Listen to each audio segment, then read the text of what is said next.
साक्षात् परब्रह्म तस्मै श्री गुरुवे नमः।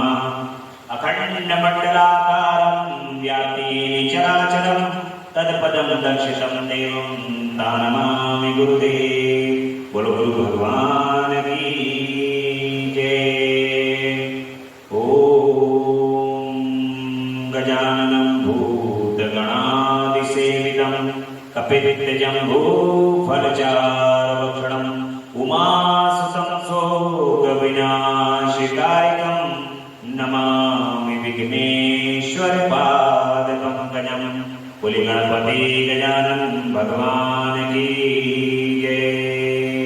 सर्वमंगल्यमंगल्ये शिवे सर्वार्थसाधिके शरण्ये त्र्यंबके गौरी नारायणी नमस्तुते। शरणागत दीनाथ परित्राणपरायणे सर्वशास्त्र हरे देवी नारायणी नमस्तुते। बोली अम्बा मैया की जय, जगदम्बा मैया की जय। कर्पूर गौरम करुणावतारम संसारसारं भुजगेन्द्रहारं सदा वसन्तं हृदयारविन्दे भवं भवानी सहितं नमामि। ओम नमः शिवाय, ओम नमः शिवाय, ओम नमः शिवाय। भगवान श्री गुरुदेव की असीम अनुकंपा से, माता पिता के आशीर्वाद, जगदम्बा परा अम्बा पराशक्ति की परम सानिध्यता, परम कृपा, भोलेनाथ की कृपा परम सानिध्यता और आप सभी भक्तों के भाग्य के कारण ही भगवान की आज कथा को 11वां दिवस है और आप 11वें दिवस में भगवान की इस अमृतमयी कथा का पान करें। आज इस कलिकाल में भगवान की कथा को श्रवण करने के लिए वैसा मन चाहिए और शरीर को स्थिरता से बैठाने के लिए मन की बहुत आवश्यकता है। जो व्यक्ति मन को स्थिर करके भोलेनाथ की सानिध्यता, जगदम्बा की सानिध्यता में अपने मन को शांत करके इनकी कथा को, जो भगवान के स्वयं मुखार बिंदु से निकली हुई कथा है, जो इस कथा को सुनता है, श्रवण करता है, उसको परम अमृत की प्राप्ति हुई। ये भगवान की कथा को जो सुनने का सौभाग्य है वो बगैर उनकी कृपा के संभव नहीं। आप प्रत्येक दिन यहां पर कथा शाम को 8 बजे से प्रारंभ होती है और ये कथा आप तक YouTube के माध्यम से भी पहुंच रही है। इस कथा को आप शिवम मिश्रा है भक्ति रस पर YouTube के माध्यम से अपने घर पर भी प्रत्येक दिन सुन सकते हैं और परम आनंद श्रावण मास में इस कथा को सुनकर के परम आनंद ले सकते हैं। कल की कथा में रुद्र संहिता के अंतर्गत हमने विभिन्न पुष्पों, अन्नों, जलादि धाराओं द्वारा भगवान शिव के पूजन की विधि का आपसे वर्णन किया था कि भगवान की कथा का विभिन्न तत्वों से किस प्रकार से भगवान का पूजन किया जाए। आज की कथा में ये सारा जो ज्ञान है ये ब्रह्मा जी नारद जी को दे रहे हैं। कि नारद जी ब्रह्मा जी कह रहे हैं कि भगवान शिव ने साक्षात प्रकट होकर के ये सारा ज्ञान दिया है और भगवान शिव का पूजन किस तरीके से करना चाहिए ये सब नारद जी को बताया है। सृष्टि का वर्णन किस प्रकार से सृष्टि का जन्म हुआ है, ये हम आज की कथा में जानेंगे। नारद जी से पूछने पर ब्रह्मा जी कहते हैं कि मुनि, हमें पूर्वोक्त आदेश देकर जब भगवान शिव अंतर ध्यान हो गए, तब मैं उनकी आज्ञा का पालन करने के लिए ध्यान मग्न हो गए।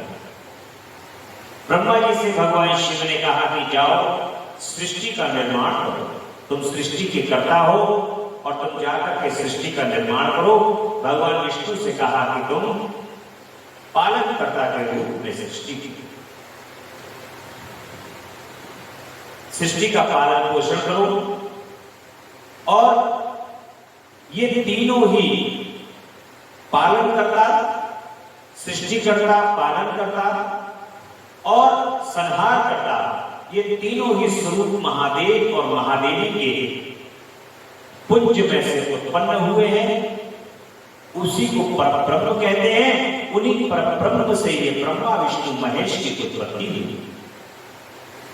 अब सृष्टि की उत्पत्ति करने का कार्य भी ब्रह्मा जी को दिया गया है।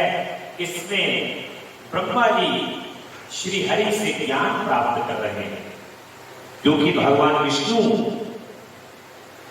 ब्रह्मा जी की जो उत्पत्ति हुई है वो कमल के पुष्प पर हुई है, और कमल के पुष्प की जो नाद है वो जुड़ी हुई है विष्णु जी से। और इसीलिए ब्रह्मा जी जो हैं वो उनके जो पिता स्वरूप देव हैं वो भगवान विष्णु हैं, और भगवान विष्णु जो है वो उनको सृष्टि का निर्माण करने की आज्ञा कर रहे हैं।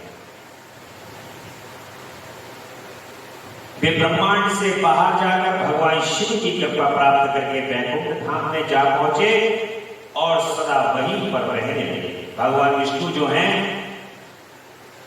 वैकुंठ धाम चले जाते हैं और वैकुंठ धाम पर भगवान शिव की आज्ञा को पालन के पालनकर्ता के रूप में वहीं पर रहने लगे।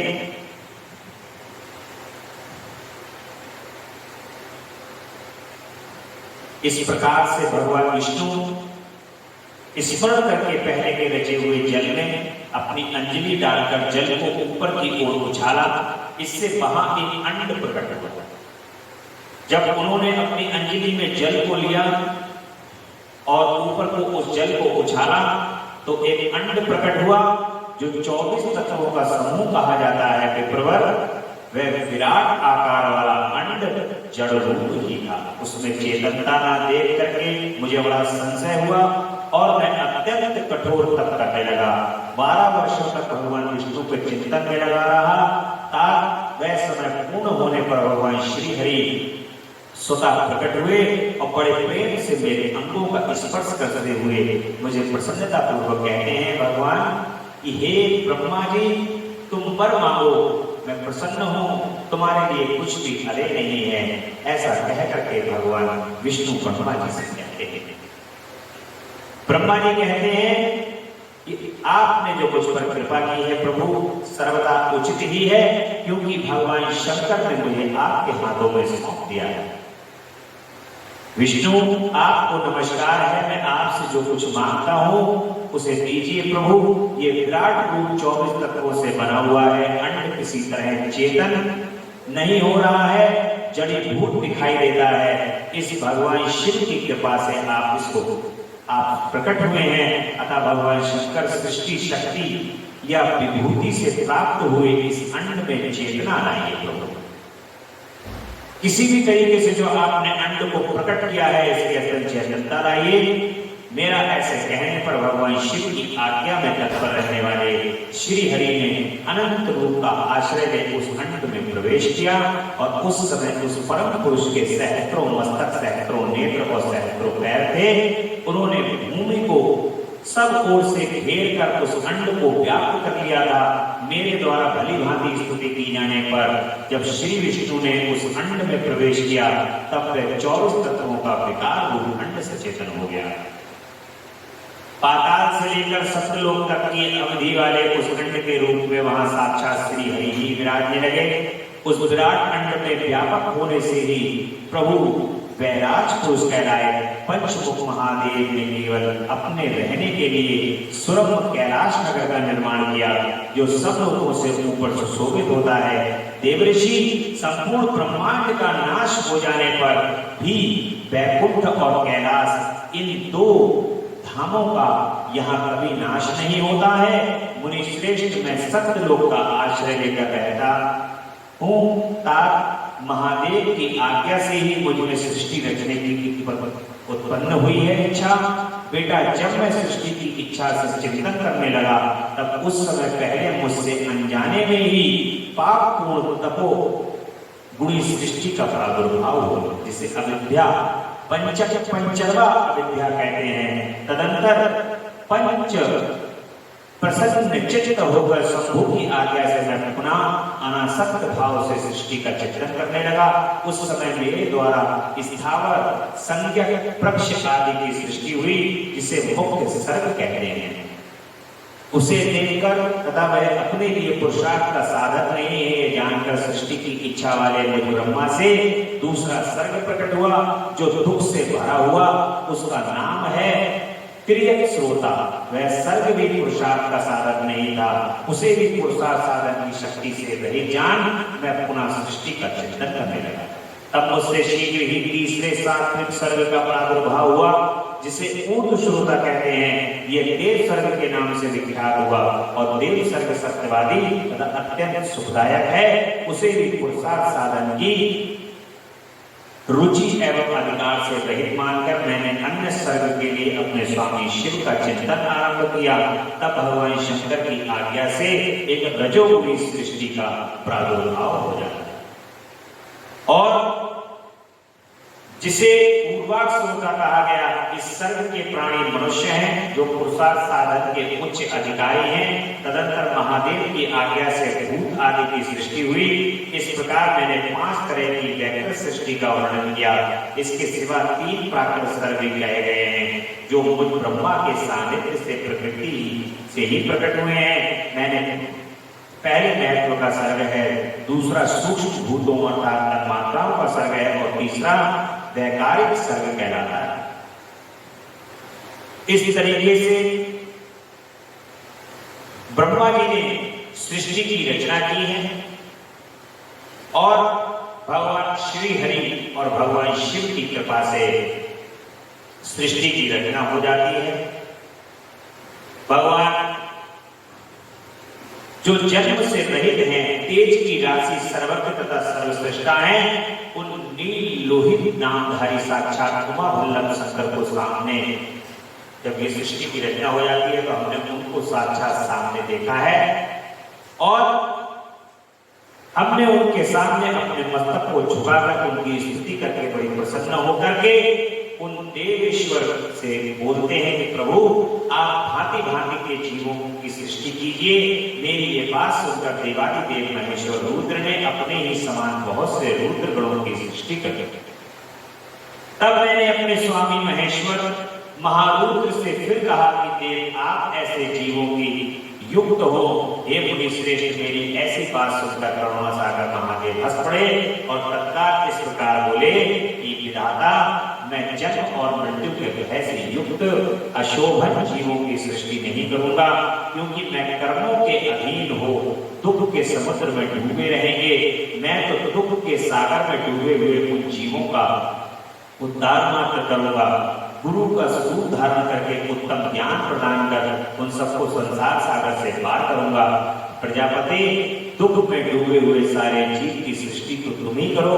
मेरी आज्ञा से इस कार्य में प्रवृत्त होने के कारण तुम्हें माया नहीं बांध सकेगी। मुझसे ऐसा कहकर श्री भगवान शिव नील लोहित महादेव मेरे देखते देखते अपने पार्षदों के साथ वहां से तत्काल तिरोहित। भगवान शिव ने कहा, जब ब्रह्मा जी प्रार्थना करने लगे भगवान शिव से कि प्रभु, मैं इससे भी संतुष्ट नहीं हूं, आप कुछ सृष्टि की रचना जो है वो अपने हिसाब से करिए। तो उन्होंने गणों की उत्पत्ति कर दी, और भगवान शिव से फिर मैंने प्रार्थना की। ब्रह्मा जी कह रहे हैं, परंतु भगवान शिव कह रहे हैं कि मैं ऐसे जीवों की उत्पत्ति नहीं करूंगा जो दुख में पड़े रहे हैं। जिनको पीड़ा हो, मैं तो उनकी पीड़ाओं को निवारण करने वाला हूं, उनकी पीड़ाओं को दूर करने वाला हूं, उनके गुरु के रूप में मैं प्रकट होने वाला हूं। ऐसी भगवान शिव जो हैं वो ब्रह्मा जी से बात कह रहे हैं। देखिए भगवान शिव का जो पूजन बंधन उनको याद करता है, उनकी जो प्रार्थना करता है, उनके नाम को जो लेता है, वो सभी दुखों से रहित हो जाता है। क्योंकि भगवान शिव तो विरक्त हैं, उनको तो न सुख और न दुख किसी भी तरीके का कुछ भी व्याप्तता नहीं है। भगवान शिव को न सुख से मतलब है न दुख से मतलब है। उनका जो शरीर पर अपने विभूति लगाते हैं वो शून्य है, शून्यता का प्रतीक है।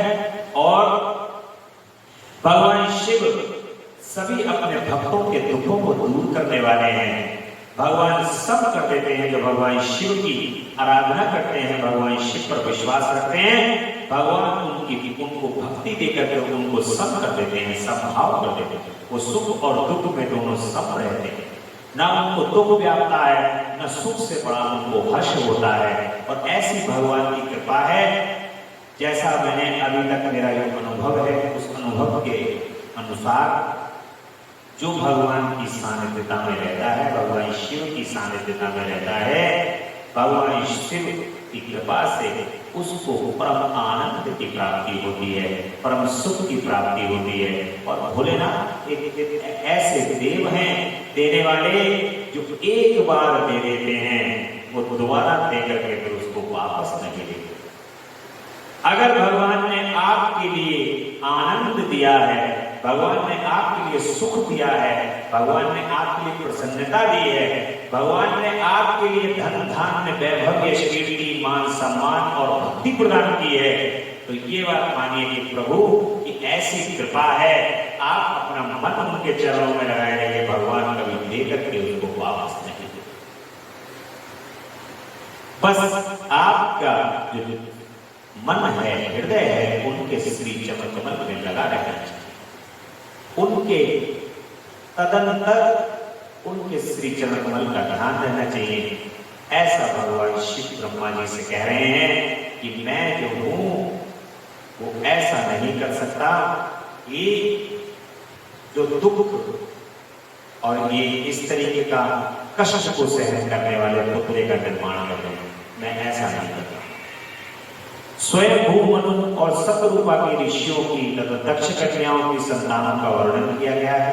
ब्रह्मा जी कहते हैं कि नारद जी, तदंतर मैंने शब्द मात्रा आदि सूक्ष्म भूतों को स्वयं ही पंजीकृत किया है, अर्थात उन पांचों का परस्पर सम्मिश्रण करके उनसे स्थूल आकाश, वायु, अग्नि, जल और पृथ्वी की सृष्टि की है, पर्वतों, समूहों और वृक्षों आदि को उत्पन्न किया है, कला से लेकर के युग पर्यंत काल विभाग है उनकी रचना की है, मुनि उत्पत्ति और विनाश वाले और भी बहुत से पदार्थों का मैंने निर्माण किया, परंतु इससे मुझे संतोष नहीं हुआ। तब सांब शिव का ध्यान करके मैंने साधन पारायण पुरुषों की सृष्टि की, अपने दोनों नेत्रों से, मरीचि को हृदय से, भृगु को सिर से, अंगिरा को व्यान वायु से, मुनिश्रेष्ठ पुलह को उदान वायु से, पुलस्त को समान वायु से, वशिष्ठ को अपान से, क्रतु को दोनों प्राणों से, अत्रि को प्राणों से, दक्ष को गोद से, तुम को छाया से, करदम मुनि को तथा संकल्प से समस्त साधनों के साधन धर्म को उत्पन्न किया है। ये मुनि श्रेष्ठ, इस तरह के उत्तम साधकों की सृष्टि करके महादेव की कृपा से मैंने अपने आप को कृतार्थ माना है। तत्पश्चात संकल्प से उत्पन्न हुए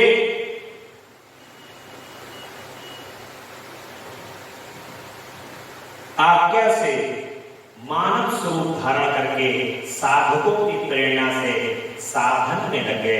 इसके बाद मैंने अपने विभिन्न अंगों से देवता, असुर आदि के रूप में असंख्य पुत्रों की सृष्टि करके उन्हें भिन्न भिन्न शरीर प्रदान किए हैं। ऐसे जो ब्रह्मा जी हैं, ब्रह्मा जी ने अपने इस सृष्टि का निर्माण करने के लिए ऋषियों की, मुनियों की, देवताओं की, गंधर्वों की, राक्षसों की, सबकी उत्पत्ति की। क्योंकि ब्रह्मा जी को सृष्टि की रचना करने की आज्ञा प्राप्त है और वो सृष्टि करता है। उन्होंने अपनी सृष्टि की संरचना करने के लिए अपने सभी अंगों के द्वारा, वायु के द्वारा सभी देवताओं की, गंधर्वों की और राक्षसों की उत्पत्ति की। इस प्रकार से ये सृष्टि की रचना हुई है। रुचि से आकृति के गर्भ से यज्ञ और दक्षिणा नामक स्त्री पुरुष का जोड़ा उत्पन्न हुआ है। यज्ञ के दक्षिणा से 12 पुत्र उत्पन्न हुए हैं। मुनि कर्दम द्वारा देवहूति के गर्भ से बहुत सी पुत्रियां उत्पन्न हुई हैं। दक्ष के पुरुष से 24 कन्याएं, उनमें से श्रद्धा आदि 13 कन्याओं का विवाह दक्ष ने धर्म के साथ कर दिया। मुनीश्वर धर्म की उन पत्नियों के नाम सुनो। श्रद्धा, लक्ष्मी, धृति, दृष्टि, पुष्टि, मेधा, क्रिया, बुद्धि, लज्जा, वसु, शांति, सिद्धि, कीर्ति, ये सब 13 हैं। इनमें छोटी जो शेष 11 सुलोचना कन्याएं थी, उसमें संभूति, स्मृति, कीर्ति, क्षमा, सन्नति, अनुसुईया, पूजा, स्वाहा तथा स्वधा है। प्रभु मुनि श्रेष्ठ क्रतु, अत्रि, वशिष्ठ, अग्नि और पितरों ने क्रमशः ख्याति आदि कन्याओं का पाणी ग्रहण किया है। प्रभु मुनि श्रेष्ठ साधक हैं। उनकी संतानों से चराचर प्राणियों सहित सारी त्रिलोकी भरी हुई है। इस प्रकार अंबिकापति महादेव की आज्ञा से पूर्व कर्मों के अनुसार बहुत से प्राणी असंख्य श्रेष्ठ के रूप में उत्पन्न हुए। कल भेद से दक्ष के 60 कन्याएं बताई गई हैं। इनमें से 10 कन्याओं का विवाह उन्होंने धर्म के साथ किया। 27 कन्याओं को चंद्रमा को ब्याह दी और विधि पूर्वक 13 कन्याओं के हाथ दक्ष ने कश्यप के हाथ में दे दिया। नारद उन्होंने 4 कन्याएं श्रेष्ठ रूप वाले अरिष्ट नेमी को ब्याह दी तथा प्रभु अंगिरा और कुशांश को 2-2 कन्याएं अर्पित की। उन स्त्रियों में से उनके पतियों द्वारा बहुसंख्यक चराचर प्राणियों की उत्पत्ति हुई। मुनिश्रेष्ठ दक्ष ने महात्मा कश्यप को जिन 13 कन्याओं का विधि पूर्वक दान दिया था, उनकी संतानों से सारे त्रिलोकी व्याप्त है। स्थावर और जंगम कोई भी सृष्टि ऐसी नहीं है जो कश्यप की संतान से शून्य हो। देवता, ऋषि, दैत्य, वृक्ष, पक्षी, पर्वत तथा तृणलता आदि सभी कश्यप पत्नियों से पैदा हुए हैं। इस प्रकार दक्ष कन्याओं की संतानों से सारा चराचर जगत व्याप्त है। पाताल से लेकर सत्यलोक पर्यंत समस्त ब्रह्मांड निश्चय ही उनकी संतान से सदा भरा रहता है, कभी खाली नहीं होता। देखिए दक्ष जो हैं उनकी कन्याओं से ये समस्त चराचर 60 कन्याएं हुई। उन 60 कन्याओं का विवाह अलग अलग ऋषियों से, देवताओं से किया गया और उनसे जो संतानें उत्पन्न हुई उससे इस संपूर्ण सृष्टि की रचना हुई। यानी कि संपूर्ण सृष्टि जो है वो दक्ष की कन्याओं से निर्माण हुआ है।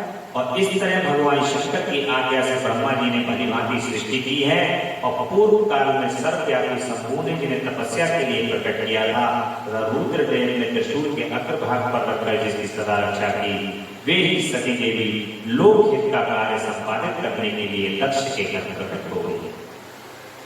अब सुनो, ये सारी दक्ष कन्याएं जो हैं वो दक्ष के यहाँ पर उत्पन्न हुई हैं और उन्हीं दक्ष के यहाँ पर जगदम्बा पराम्बा पराशक्ति माता सती अब उत्पन्न होने वाली है भगवान शिव के लिए।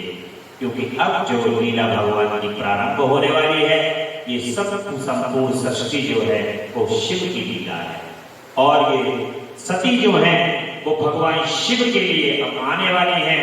उन्होंने भक्तों के उद्धार के लिए अनेक लीलाएं की हैं। इस प्रकार देवी शिवा ही सती होकर भगवान शंकर से ब्याही गई, किंतु पिता के यज्ञ में पति का अपमान देख उन्होंने अपने शरीर को त्याग किया और फिर से उसे ग्रहण नहीं किया। वे अपने परम पद को प्राप्त हो गई। फिर देवताओं की प्रार्थना से वे ही शिवा पार्वती के रूप में प्रकट हुई और बड़ी भारी तपस्या करके पुनः भगवान शिव को उन्होंने प्राप्त किया। हे मुनीश्वर, इस जगत में उनके अनेक नाम प्रसिद्ध हुए। उनमें कालिका, चंडिका, भद्रा, चामुंडा, विजया, जया, जयंती, भद्रकाली, दुर्गा, भगवती, कामाख्या, कामदा, अंबा, भुड़ानी, सर्वमंगला आदि अनेक नाम हैं। जो भोग और मोक्ष को देने वाली हैं, वे सभी नाम उनके गुण और कर्मों के अनुसार है। हे मुनि श्रेष्ठ नारद, इस प्रकार मैंने सृष्टि का क्रम तुमसे वर्णन किया है। ब्रह्मांड का सारा भाग भगवान शिव की आज्ञा से मेरे द्वारा रच दिया गया है। भगवान शिव परम ब्रह्म परमात्मा है। मैं विष्णु तथा रुद्र ये तीन देवता गुण भेद से उन्हीं के रूप के बताए गए हैं। वे मनोरम शिवलोक में शिवा के साथ स्वच्छंद विहार करते हैं। भगवान शिव स्वतंत्र परमात्मा निर्गुण और सगुण वे ही। इस प्रकार से भगवान शिव जो हैं प्रणवक्षर के मध्य ये तीनों एका। भगवान शिव जब सृष्टि का संचालन करना होता है, सृष्टि की रचना करनी होती है, तो ब्रह्मा का रूप धारण कर लेते हैं। और जब सृष्टि का पालन करना होता है तो भगवान विष्णु बन जाते हैं। और वे ही शिव जब इस सृष्टि का संहार करना होता है तो वे ही शिव रुद्र का रूप धारण करके, महेश का रूप धारण करके सृष्टि का संहार करते हैं। इस प्रकार से ये तीनों देवता जो है वो महादेव का ये स्वरूप है और उन्हीं में से प्रकट हुए हैं। जगदम्बा और भगवान शिव की ये समस्त चराचर लीला है। इस लीला को समझना अत्यंत जरूरी है। 4 वर्ष आपको ये कथा सुनते हुए हो गए हैं। अब आपको ये कॉन्सेप्ट क्लियर होना चाहिए कि ये समस्त चराचर जगत जो है वो भगवान शिव और जगदम्बा की लीला है। यहाँ पर एक मात्र धूल का कण भी भगवान शिव और जगदम्बा की इच्छा से नहीं होता है। एक पत्ता भी यहाँ पर भगवान शिव और जगदम्बा की लीला के बगैर, उनकी इच्छा के बगैर यहाँ पर नहीं होता। ये समस्त चराचर जगत मेरी जगदम्बा और भगवान शिव का ही देन है। इसलिए उसको भगवान शिव की और जगदम्बा की सृष्टि मान करके, समस्त प्राणियों को भगवान शिव का और भगवान जगदम्बा का मान करके सभी प्राणियों से प्रेम और सभी में जगदम्बा और शिव को मान करके सभी प्राणियों के अंदर आपका प्रेम भाव होना चाहिए, भक्ति होनी चाहिए, सबसे आपके लिए मानवता का व्यवहार होना चाहिए। ऐसे आपके से प्रार्थना है। इस कथा को सुनने के बाद अब बड़ा ही यहाँ पर एक मनोरम कथा रुद्र संहिता का तृतीय खंड, जिसको सती खंड कहते हैं, उसके प्रारंभ होने से पहले एक बड़ी कथा है राजा की। यज्ञदत्त कुमार भगवान शिव की कृपा से कुबेर पद की प्राप्ति कर लेते हैं। उनकी भगवान शिव के साथ इस प्रकार से मैत्री होती है। ये कथा आपको सुनने के लिए प्राप्त होगी। कैसे, किस प्रकार से भगवान जो है बड़े साधारण से व्यक्ति तो कितना बड़ा पद प्रदान कर देते हैं अपनी कृपा से। जब भोलेनाथ कृपा करते हैं तो उनको कुछ अदेर नहीं है, कहां पर बैठे हुए व्यक्ति को कहां बैठा दें, किसको कहां कौन सा पद दे दें, ये उनका कुछ पता नहीं। जैसे रामायण के अंदर भगवान शिव, भगवान राम जब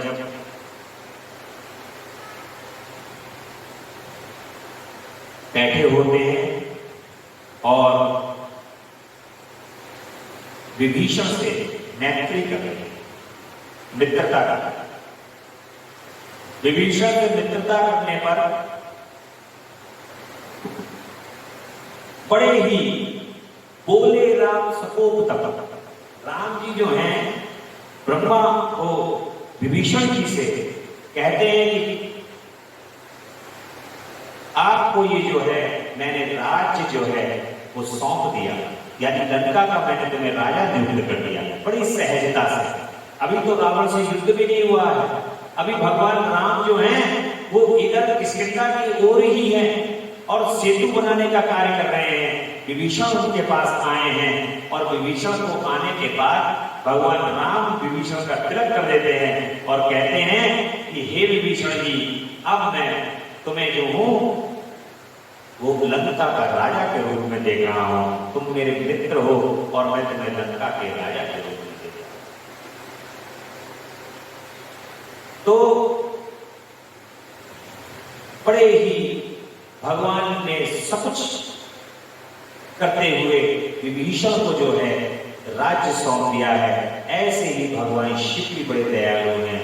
भगवान शिव बड़ी ही शालीनता से जो उनके भक्त होते हैं वो उनको क्या दे दें, कौन सा किस तरीके से किस स्थान पर पहुंचा दें, अपना पद प्रदान कर दें, उनका तो कुछ कहना ही नहीं है।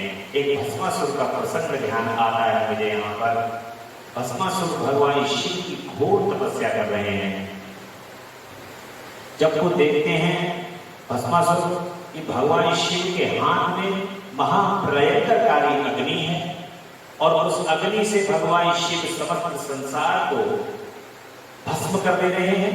भगवान शिव के आगे उस अग्नि का कोई मुकाबला नहीं है। जब वो महाप्रलयंकरकारी अग्नि भगवान छोड़ते हैं तो तीनों लोग भी भस्म हो सकते हैं, ऐसी वो महाप्रलयंकरकारी अग्नि है। भस्मासुर वो अग्नि को देख रहा होता है और उस अग्नि को देख करके भगवान से कहता है कि प्रभु,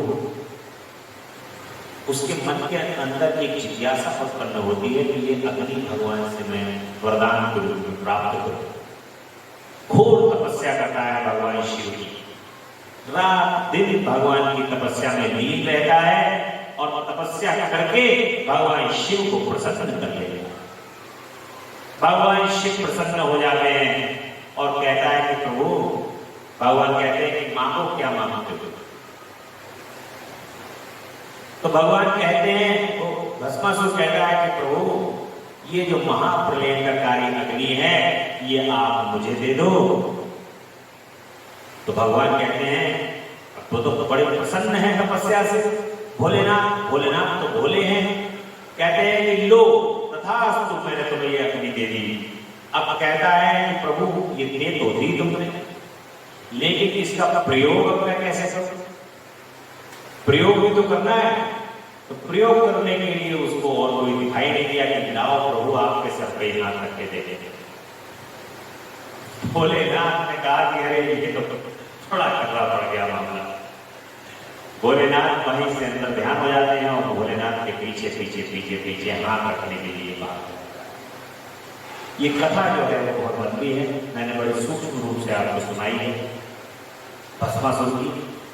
और अंत में भगवान विष्णु स्वयं आकर के वहां पर भस्मासुर को नृत्य में, मोहिनी रूप को धारण करके नृत्य में वहां पर अपने ले लेते हैं और वो नृत्य में इतना मग्न हो जाता है मोहिनी के साथ कि अपने ही सर पर, जब ऐसे करके नाचने लगते तो अपने ही सर पर अपना हाथ रख लेता है, जिसके कारण स्वयं भस्म हो जाता है, जिसको भस्मासुर कहा जाता है।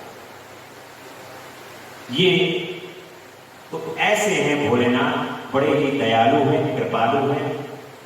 उनका कुछ नहीं पता वो क्या दे दें, और उनकी इस सहजता के कारण ही पूरा तीनों लोग, पूरा ब्रह्मांड जो है वो उनका दीवाना है भोलेनाथ का। बड़े ही प्रेम से और आनंद से जो उनका नाम स्मरण करता है, बड़ी सहजता से वो उस पर कृपा कर देते हैं। और ये श्रावण मास तो एक ऐसा मास है जिसके अंदर भोलेनाथ इतनी जल्दी प्रसन्न होते हैं।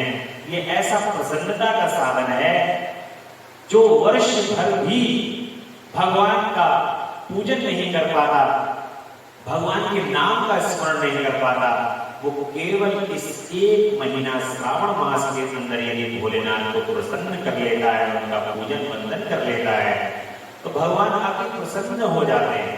बड़ी सहजता से बड़े अति प्रसन्न हो जाते हैं। एक लुटिया जल और दो बेलपत्री उनको प्रसन्न करने का सबसे उत्तम साधन है। और इतने सरल स्वभाव है प्रभु, इतने सरलता को धारण किए हुए हैं कि उनको यदि एक लोटा जल कैसे भी व्यक्ति चला दे, खड़े होके, बैठ के, घुटना टेक के, चाहे कैसे भी चला दे, भगवान उसमें अति प्रसन्न हो जाते हैं और कहते हैं कि मुझे स्वीकार है। भगवान कहते हैं कि मुझे सब स्वीकार है, मेरे पास कम से कम तू आया तो। उनको भगवान शिव को कुछ नहीं चाहिए, बस केवल ये है कि तू कम से कम आया तो। और दो बेलपत्री भगवान को इतनी प्रसन्नता देती है। बेलपत्रियों के चढ़ाने से श्रावण मास में जो प्रतिदिन भगवान को बेलपत्री चढ़ाता है, भगवान अति प्रसन्न होते हैं और भगवान शिव की प्रसन्नता ही संपूर्ण जगत की प्रसन्नता है। भगवान शिव से अब यदि वो प्रसन्न हो जाए तो संसार में कोई ऐसे देवी देवता नहीं है।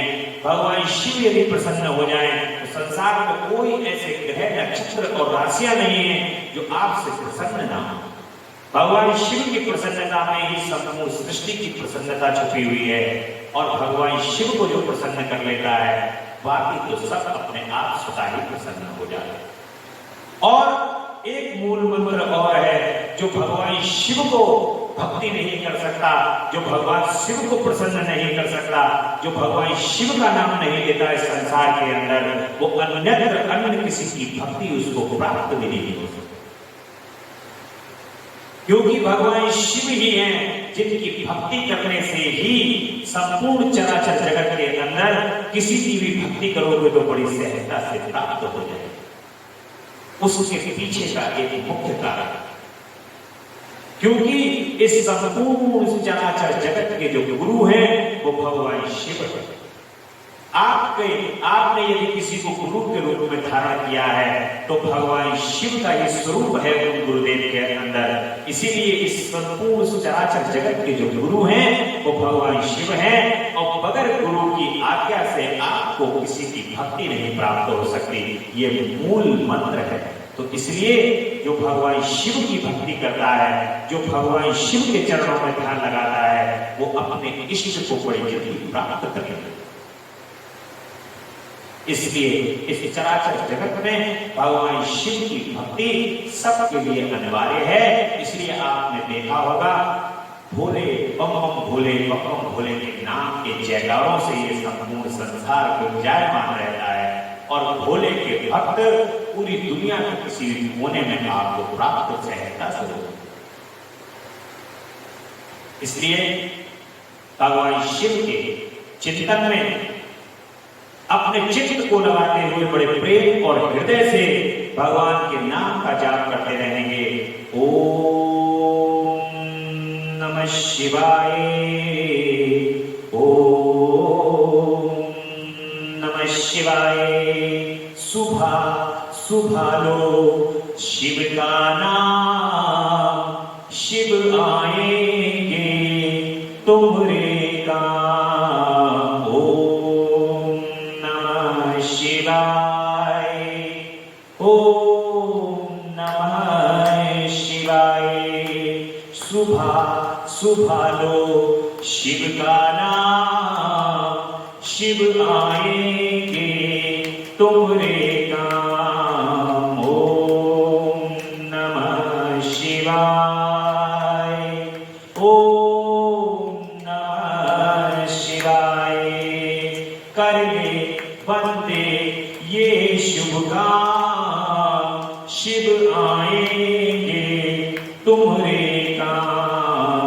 कर ले बंदे ये शुभ काम, शिव आएंगे तुम्हारे काम। ओम नमः शिवाय, ओम नमः शिवाय, ओम नमः शिवाय, ओम नमः शिवाय।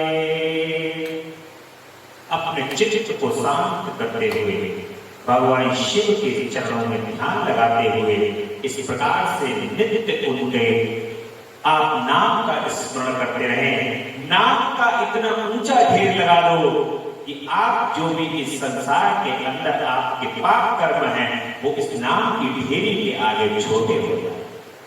इतना ऊंचा ढेर लगा लो, जो किया सो किया। आज से हमने प्रण लिया कि हे प्रभु नाम की ढेरी लगाएंगे।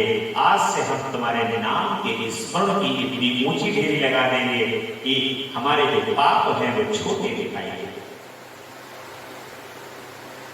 क्योंकि एक बार ओम नमः शिवाय का नाम का जो मूल है वो समस्त करोड़ों अरबों पापों को नाश कर देने वाला और अगले जन्म तक के पापों का नाश कर देता है।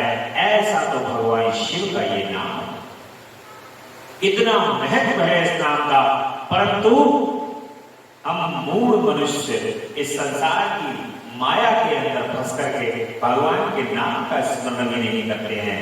और हमारे पास से जाता क्या है, केवल इस चमड़े की खाल की जो चमड़ी है, इस जवान को हिलाने में भी हमें बड़ा कष्ट का प्रतीत होता है। इसलिए नाम का स्मरण करते रहो, उनके नाम का चिंतन करते रहो। बस इसी क्रम को करते हुए भगवान का बड़े प्रेम से सुंदर से कथा को सुनते रहो। कथा सुनते रहोगे, स्मरण में हृदय में वो विराजित रहेंगे और अपने हृदय में विराजित उनको करके ये कथा स्वयं सुनो और इसका अमृत अपने हृदय में स्थापित करो। सूत जी कहते हैं कि मुनीश्वरों, ब्रह्मा जी की यह बात सुनकर नारद जी ने विनय पूर्वक उन्हें प्रणाम किया और पुनः पूछा कि भगवान भक्त वत्सल भगवान शंकर कैलाश पर्वत पर कब गए और महात्मा कुबेर के साथ उनकी मैत्री कब हुई? परिपूर्ण मंगल विग्रह महादेव ने वहां क्या किया, ये सब मुझे बताइए। इसे सुनने के लिए मुझे मन में बड़ा कौतूहल है। देखिए भगवान शिव की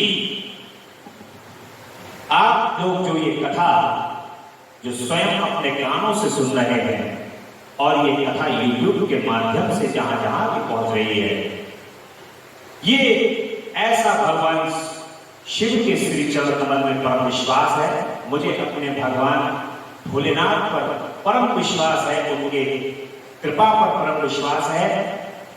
जिन व्यक्तियों के अपने यहाँ पर धन संबंधी परेशानी रहती हो, सुख समृद्धि में परेशानी रहती हो, वो ये भगवान शिव की और कुबेर की मैत्री की जो ये कथा सुनेगा, उसके जीवन से दरिद्रता भाग जाएगी। कभी उसके जीवन में दरिद्रता प्रवेश नहीं करेगी। जो इस श्रावण मास में भगवान की इस कथा को सुनेगा, और कल महाशिवरात्रि है, भगवान की इस कथा को महाशिवरात्रि पर और प्रदोष काल में जो भगवान की ये कथा सुनता है, उसके जीवन में कभी भी दरिद्रता प्रवेश नहीं करती। ऐसी भगवान की एक कृपा है। और कुबेर जो है वो भगवान ने उनको मैत्री प्रदान की है। तो ये कथा को अवश्य सुने, अवश्य अपने कान में ये कथा को सुनकर के भगवान का चिंतन करते रहें। जीवन में कितनी बड़ी भी दरिद्रता हो, जीवन में कितना बड़ा भी हानि हो गई हो, भगवान की कृपा से वो दरिद्रता अवश्य दूर होगी। ऐसा इस कथा का मन है। तो इस कथा को सभी सुने, भगवान का चिंतन करें और जिन पर भगवान की कृपा से धन धान्य वैभव यश कीर्ति मान सम्मान सभी कुछ है, वे इस कथा को यदि सुनते हैं तो वो स्थिरता को प्राप्त होते हैं। भगवान उनको स्थिरता प्रदान करते हैं, स्थिर लक्ष्मी प्रदान करते हैं। ऐसा भगवान का इस कथा पर जो है वो कृपा है। ब्रह्मा जी कहते हैं कि नारद सुनो, चंद्रमौली भगवान शंकर के चरित्र का वर्णन मैं कहता हूँ। वे कैसे कैलाश पर्वत पर गए और कुबेर की उनके साथ किस प्रकार मैत्री हुई, ये सब सुनाता हूँ। काम्पिल्य नगर में यज्ञदत्त नाम से प्रसिद्ध एक ब्राह्मण थे जो बड़े सदाचारी थे। उनके एक पुत्र हुआ जिसका नाम गुणनिधि था। वह बड़ा ही दुराचारी और जुआरी हो गया था। पिता ने अपने उस पुत्र को त्याग दिया। वह घर से निकल गया और कई दिनों तक भूखा भटकता रहा। एक दिन वह नैवेद्य चुराने की इच्छा से एक शिव मंदिर में गया। वहां उसने अपने वस्त्र को जलाकर उजाला किया। यह मानो उसके द्वारा भगवान शिव के लिए दीपदान किया गया है। तत्पश्चात वह चोरी में पकड़ा गया और उसे प्राण दंड मिला। उसके कुकर्मों के कारण वह यमदूतों द्वारा बांधा गया। इतने में ही भगवान शंकर के पार्षद वहां पहुंच गए और उन्होंने उसको अपने बंधन से जोड़ा। शिवगणों के संग से उसका हृदय शुद्ध हो गया। अतः वह उन्हीं के साथ तत्काल शिवलोक में चला गया। वहां सारे दिव्य भोगों का उपभोग तथा उमा महेश्वर का सेवन करके कालांतर में वह कलिंग राज अरिंदम का पुत्र हुआ। वहां उसका नाम दम था। वह निरंतर भगवान शिव की सेवा में लगा रहता था। बालक होने पर भी वह दूसरे बालक के साथ शिव का भजन किया करता था। वह क्रमशः युवावस्था को प्राप्त हुआ और पिता के परलोक गमन के पश्चात राज सिंहासन पर बैठा। राजा तब बड़ी प्रसन्नता के साथ सब ओर शिव धर्मों का प्रचार करने लगे। भूपाल दम का दमन करना दूसरों के लिए सर्वदा कठिन था। हे ब्राह्मण, समस्त शिवालयों में दीपदान करने के अतिरिक्त वे दूसरे किसी धर्म को नहीं जानते थे। उन्होंने अपने राज्य में रहने वाले समस्त ग्रामाध्यक्षों को बुलाकर यह आज्ञा दी कि शिव मंदिरों में दीपदान करना सबके लिए अनिवार्य हो। जिस ग्रामाध्यक्ष के गांवों के पास जितने शिवालय हो वहां वहां बिना कोई विचार किए सदा दीप जलाना चाहिए। आजीवन इसी धर्म का पालन करने के कारण राजा दमन बहुत बड़ी धर्म संपत्ति का संचय कर लेगा। जिसके काल धर्म के अधीन हो गए, दीपदान की वासना से युक्त होने के कारण उन्होंने शिवालयों में बहुत से दीप जलवाए और उसके फलस्वरूप जन्मांतर में रत्नमय दीपों की प्रभा के आश्रय हो अलकापुरी के स्वामी हुए। इस प्रकार भगवान शिव के लिए किया हुआ थोड़ा सा भी पूजन या आराधन समय अनुसार महान फल देता है। ऐसा जानकर उत्तम सुख की इच्छा रखने वाले लोगों को शिव का भजन अवश्य करना चाहिए। भगवान शिव का अनजाने में अपना कपड़ा जला करके जो उनके शिवालय के अंदर गुरुनिधि ने रोशनी कर दी है, वो उस रोशनी करने के कारण भगवान शिव के दूर प्रसन्न होकर के गुरुनिधि को भगवान शिव के लोक में ले गए। कितने दयालु भगवान है, कितने प्रसन्न चित्त कर देने वाले भगवान की एक कथा है। और वह दीक्षित का पुत्र जो सदा सब प्रकार के अधर्मों में ही रचा बचा रहता था, दैव योग से शिवालय में धन चुराने के लिए गया और उसने स्वार्थवश अपने कपड़ों के दीपक की बत्ती बना करके उसके प्रकाश से शिवलिंग के ऊपर का अंधेरा दूर कर दिया। इस सत्कर्म के फलस्वरूप वह कलिंग देश का राजा हुआ और धर्म में उसका अनुराग हो गया। फिर दीप की वासना का उदय होने से शिवालयों में दीप जलवाकर वह दिक्पाल का पद पा लेता है। भगवान उसको दिक्पाल बना देते हैं। और हे मुनीश्वर, देखो तो सही कहां उसका वह कर्म और कहां पर दिक्पाल की पदवी, और जिसका ये मानव धर्म प्राणी इस समय यहाँ उपभोग कर रहा है था, ये तो उसके ऊपर शिव के संतुष्ट होने की बात बताइए। अब एकांत चित्त होकर ये सुनो कि किस प्रकार सदा के लिए उसकी भगवान शिव के साथ मित्रता हो गई। मैं इस प्रसंग का तुमसे वर्णन करता हूं।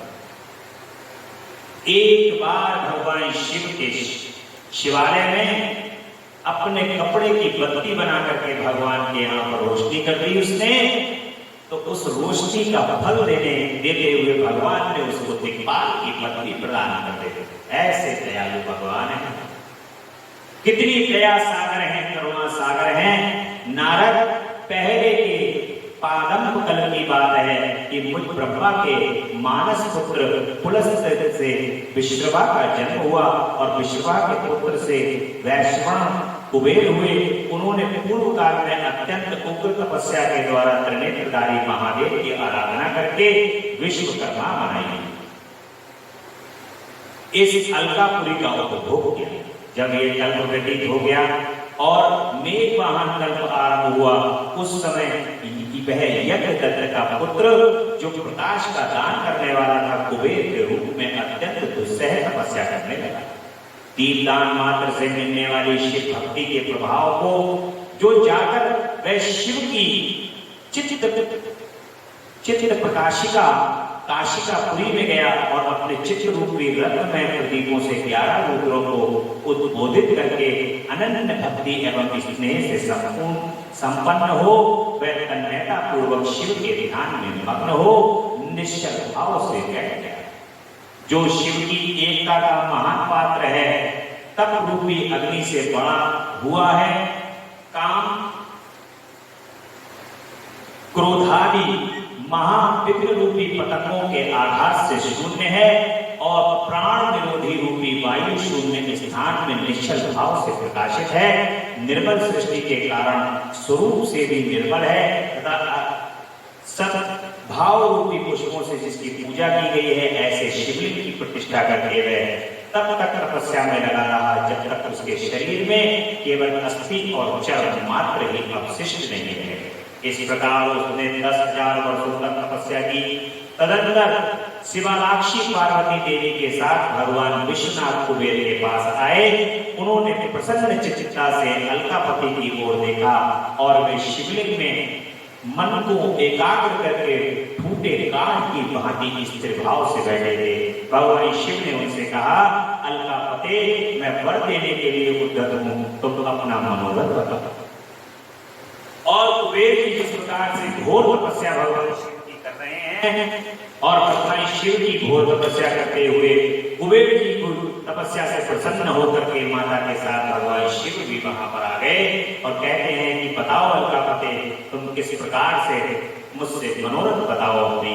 यह वाणी सुनकर तपस्या कहते हैं कुबेर ने जो ही आंखें खोलकर देखा तो ही उमा वल्लभ भगवान श्री कंठ सामने खड़े दिखाई दिए और वे उदय काल के सहस्त्रों सूर्यों से भी अधिक तेजस्वी थे। उनके मस्तक पर चंद्रमा अपनी चांदी बिखेर रहे थे। भगवान शंकर के तेज से उनकी आंखें चौंधिया गई, उनका तेज प्रतिहत हो गया और वे नेत्र बंद करके मनोरथ से भी परे विराजमान देवेश्वर शिव से बोले कि नाथ, मेरे नेत्रों को वह दृष्टि शक्ति दीजिए जिससे आपके चरणारविंदों का दर्शन हो सके। देखिए, साधारण मनुष्य भगवान को बिल्कुल आमने सामने है। भगवान तो इस सृष्टि के अंदर मनुष्य का रूप धारण करके हमारे सामने आ जाते हैं, तो किसी न किसी रूप को धर करके जब वो सामने आ जाते हैं तो दर्शन दे करके चले जाते हैं साधारण प्राणी की तरह। परंतु यदि वो विराट रूप में हमारे सामने आ जाए तो हम मनुष्यों की क्षमता नहीं है कि उनको आमने सामने हम लोग डायरेक्ट देख सकें। उसके लिए जब भगवान कृपा करते हैं तो वो दिव्य दृष्टि प्रदान करते हैं और दिव्य दृष्टि प्रदान करके वो अपने दर्शन कराते हैं। स्वप्न में भी जब आपको भगवान के दर्शन होते हैं तो आपको एक दृष्टि प्रदान की जाती है, उसका नाम दिव्य दृष्टि ही है। जब भगवान अपने चतुर्भुज रूप में या पंचमुखी रूप में भगवान जब दर्शन प्रदान करते हैं, जगदम्बा दर्शन प्रदान करती हैं, तो वो दृष्टि प्रदान करती हैं उस समय पर, उसके कारण ही आपको उनके दर्शन होते हैं। स्वामी, आपका प्रत्यक्ष दर्शन हो यही मेरे लिए सबसे बड़ा वर है। ईश, दूसरे किसी वर से मेरा क्या प्रयोजन है। हे चंद्रशेखर, आपको नमस्कार है। भगवान शिव से कहते हैं कि प्रभु आपको नमस्कार है, मुझे वो चाहिए क्या। हे प्रभु, हे भोलेनाथ, आपके दर्शन ही तो चाहिए, जिन दर्शनों के लिए ये समस्त चराचर जगत व्याकुल है। ये समस्त चराचर जगत जो है वो आतुर है कि कैसे ही जो है हमको भगवान के दर्शन हो जाए, भगवान शिव के दर्शन हो जाए, क्योंकि आपके दर्शन का जो फल है वो मुझे पता है। आपके दर्शन का जो फल है वो मुझे पता है। आपके दर्शन का फल इस संसार के अंदर कोई ऐसी वस्तु नहीं है जो मुझे तृप्त कर सके, ऐसी कोई वस्तु नहीं है जो मुझे पूर्ण कर सके, मेरे मनोरथ को पूर्ण कर सके। केवल आपके दर्शन ही है जिसको पाने के बाद ही मेरी आत्मा तृप्त हो सकती है। इन दर्शनों को पाने के बाद ही मैं धन्य हो सकता हूँ। इसलिए हे प्रभु, मुझे ऐसा वरदान दो कि आपके मुझे दर्शन हो, आपकी मुझे कृपा प्राप्त हो। ऐसा कुबेर जी जो है वो भगवान शिव के श्री चरण कमल में प्रार्थना कर रहे हैं, धन्य धन्य हो गए हैं और कह रहे हैं कि प्रभु आपको बारंबार नमस्कार है। कुबेर जी की ये बात सुन करके देवादिदेव उमापति अपनी हथेली से उनका स्पर्श करते थे। भगवान मानो कितना मनोरम दृश्य होगा। भगवान जो है वो अपनी हथेली से कुबेर जी को स्पर्श कर रहे हैं और उन्हें देखने की शक्ति प्रदान कर रहे हैं। कह रहे हैं लो, ये दृष्टि पकड़ो, जिस दृष्टि से तुम मेरा दर्शन करो। कृपा की आप पराकाष्ठा देखें। एक तो भगवान प्रकट हुए हैं और प्रकट होने के बाद उनकी हथेली से उनको स्पर्श करके उनको दृष्टि प्रदान करते हैं। दृष्टि में जाने पर यज्ञदत्त के उस पुत्र ने आंखें फाड़ करके सबसे पहले जगदम्बा के दर्शन किए। मैं बार बार बस एक ही बात कहता हूं, सर्वप्रथम आपको मां के दर्शन होंगे। और जगदम्बा के ही दर्शन जब प्राप्त होंगे तभी आपको भगवान शिव के दर्शन प्राप्त होंगे। पहली सीढ़ी, क्योंकि मां ही कोनी मार करके भगवान शंकर से कहती हैं कि बहुत देर हो गई, अब दर्शन दे दो। बराबर में जब बैठी हुई है वो उनसे भी ज्यादा दयालु है। मैं तो ये कहूंगा कि भोलेनाथ को तो बाद में पता चलती है, पहले जगदम्बा कहती है कि कोनी मार के बहुत देर हो गई, अब मत सताओ। इसलिए पहली दृष्टि जो है कुबेर जी की मां के ऊपर पड़ती है और उनको देखना आरंभ कर देते हैं। मन ही मन सोचने लगते हैं कि भगवान शंकर के समीप ये जगदम्बा कौन है, मां कौन है ये जो भगवान शिव के जो समीप हैं, क्योंकि पहली बार वो देख रहे हैं और ये सर्वांग सुंदर है। जो मेरी भी तपस्या, जो मैंने तपस्या की है, वो तपस्या का और मान बढ़ गया है मां के दर्शन करके। जो तपस्या तो कुछ भी नहीं, जो हार मास का मैं केवल मेरे जो हड्डियों के ऊपर केवल चर्म चढ़ा हुआ है, उससे मेरी शोभा और बढ़ गई है, बहुत अद्भुत है। और ये वह ब्राह्मण कुमार बार बार यही कहने लगा कि, और जब वो बार बार कहने लगा, फिर उसके देखिए मानव बुद्धि क्या है। मानव बुद्धि ये है, बार बार कहते कहते वो कहता है कि बड़े सुंदर सर्वांग सुंदरी हैं। उसके मन के अंदर फिर जो है उनको देख करके संशय की उत्पत्ति होती है और दृष्टि से उनकी आंखों को क्रूर दृष्टि से फिर उनको देखने लगता है। तब वामा के अवलोकन से उसकी बाईं आंख फूट जाती है। जब जगदम्बा देखती है कि ये क्रूर दृष्टि से देख रहा है, तो जगदम्बा के अवलोकन से उसकी जो दाईं आंख है, बाईं आंख है, वो फूट जाती है। और तदंतर देवी पार्वती ने महादेव से कहा कि प्रभु, ये दुष्ट तपस्वी बार बार मेरी ओर देखकर क्या बता रहा है, आप मेरी तपस्या के तेज को प्रकट कीजिए। देवी की ये बात सुनकर भगवान शिव ने हंसते हुए उनसे कहा कि उमे, ये तुम्हारा पुत्र है। भगवान शिव कह रहे हैं कि तुम्हारा ही पुत्र है, ये तुम्हें क्रूर दृष्टि से नहीं देखता, अपितु तुम्हारी तपा संपत्ति का वर्णन कर रहा है। देवी से ऐसा कहकर भगवान शिव पुनः उस ब्राह्मण कुमार से कहते हैं कि वत्स, मैं तुम्हारी तपस्या से संतुष्ट होकर तुम्हें वर देता हूँ, तुम निधियों के स्वामी और गुहों के राजा हो जाओ। सुब्रत यक्षों, किन्नरों और राजाओं के भी राजा होकर पुण्य जनों के पालक और सबके लिए धन के दाता बनो। भगवान शिव कहते हैं कुबेर जी से कि जाओ धन के दाता बनो और मेरे साथ तुम्हारी सदा मैत्री बनी रहेगी और मैं नित्य तुम्हारी निकट निवास करूंगा। भगवान कहते हैं कि कुबेर जी जाओ, आज से मेरी तुम्हारी मित्रता और मैं तुम्हारे सदा निकट निवास करूंगा। मित्र, तुम्हारी पीढ़ी बनाने के लिए मैं अलका के पास ही रहूंगा। आओ इन उमा देवी के चरणों में साष्टांग प्रणाम करो, क्योंकि ये तुम्हारी माता है, महाभक्त यज्ञदत्त कुमार। तुम अत्यंत प्रसन्न चित्त से इनके चरणों में गिर जाओ। ऐसा कहकर भगवान कह रहे हैं, भगवान शिव कह रहे हैं कि यज्ञदत्त तुम मां के श्री चरण कमल में गिर जाओ। ब्रह्मा जी कहते हैं कि नारद, इस प्रकार वर देकर भगवान शिव ने पार्वती देवी से फिर कहा कि हे देवेश्वरी, इस पर तुम कृपा करो। तपस्विनी, ये तुम्हारा पुत्र है। भगवान शंकर का यह कथन सुनकर जगदम्बा पार्वती ने प्रसन्न चित्त हो यज्ञदत्त कुमार से कहा कि वत्स, भगवान शिव में तुम्हारी सदा निर्मल भक्ति बनी रहे। तुम्हारी बाईं आंख तो फूट ही गई, इसलिए एक ही पिंगल नेत्र से युक्त रहो। महादेव जी ने जो वर दिए हैं वे सब उसी रूप में तुम्हें सुलभ हो। बेटा, मेरे रूप के प्रति ईर्ष्या करने के कारण तुम कुबेर नाम से प्रसिद्ध हो जाओ।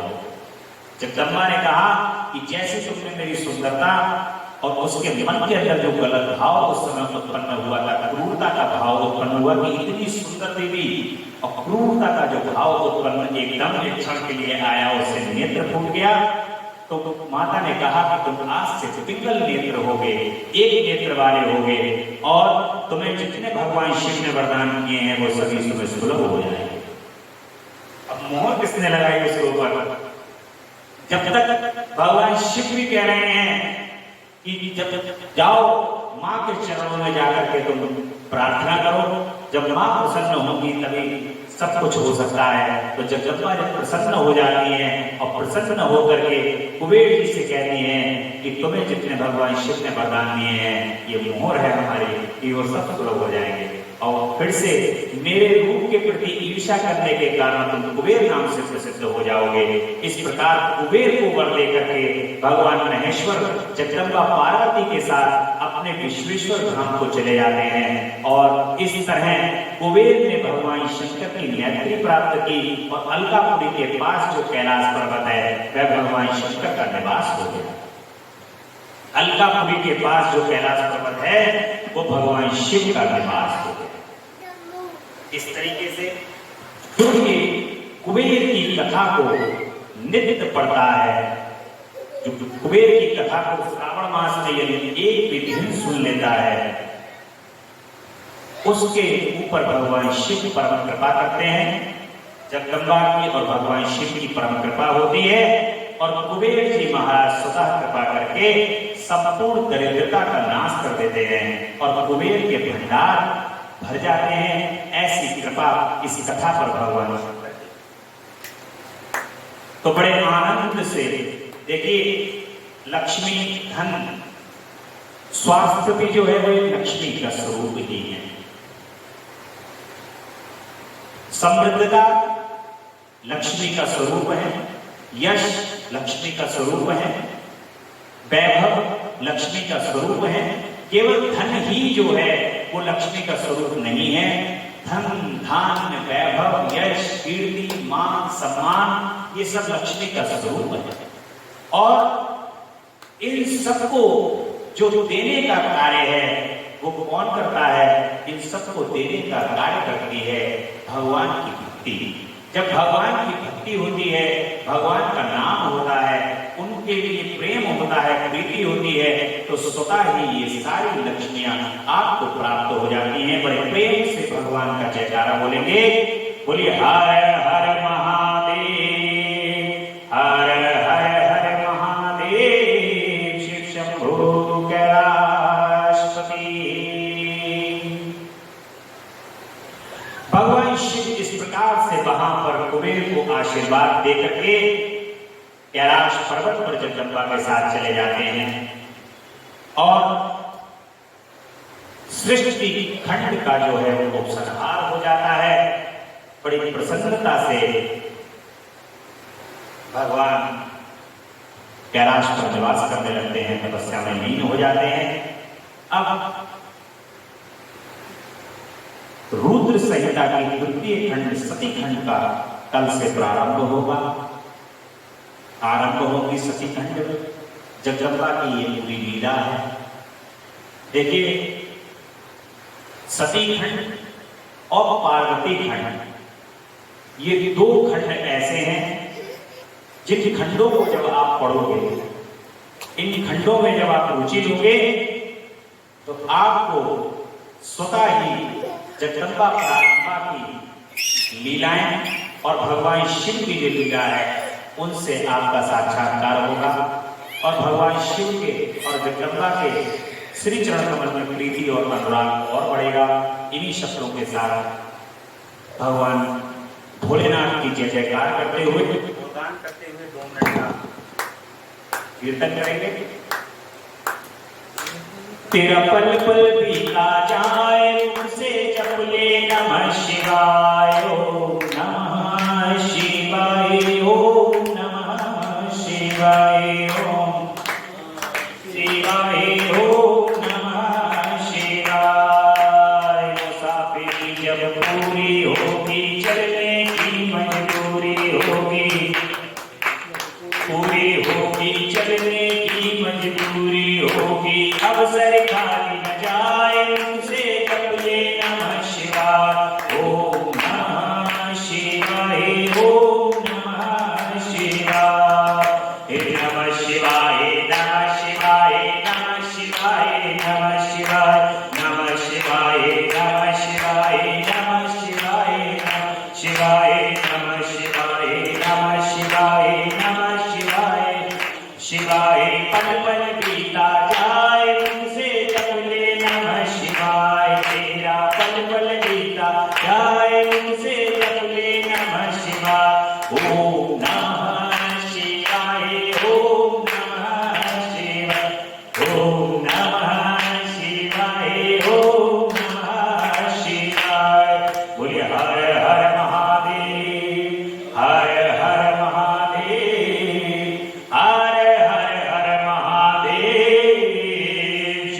शंभु कैलाशपति जगदम्बा रानी की जय, अम्बा मैया की जय, बोले सच्चे दरबार की जय। आज के खंड में भगवान की ये कथा को अवश्य सुने और अपने जीवन में सुख समृद्धि यश कीर्ति मान सम्मान को प्राप्त करें। शिवम मिश्रा है भक्ति रस पर ये कथा यूट्यूब के माध्यम से आप तक पहुंच रही है। चैनल को अवश्य सब्सक्राइब करें, दूसरों को ये कथा अवश्य भेजते रहें ताकि जो भी इन कथाओं को सुने उसका कल्याण हो। ये लोक कल्याणकारी कथा आप ऐसा न समझे इसे कोई माध्यम बनकर कोई पुरुष पढ़ रहा है, ये स्वयं भगवान शिव की साक्षात वाणी है। आप इस वाणी को स्वयं सब तक पहुंचाएं और भगवान शिव की कृपा को प्राप्त करें। बोले शंकर भगवान की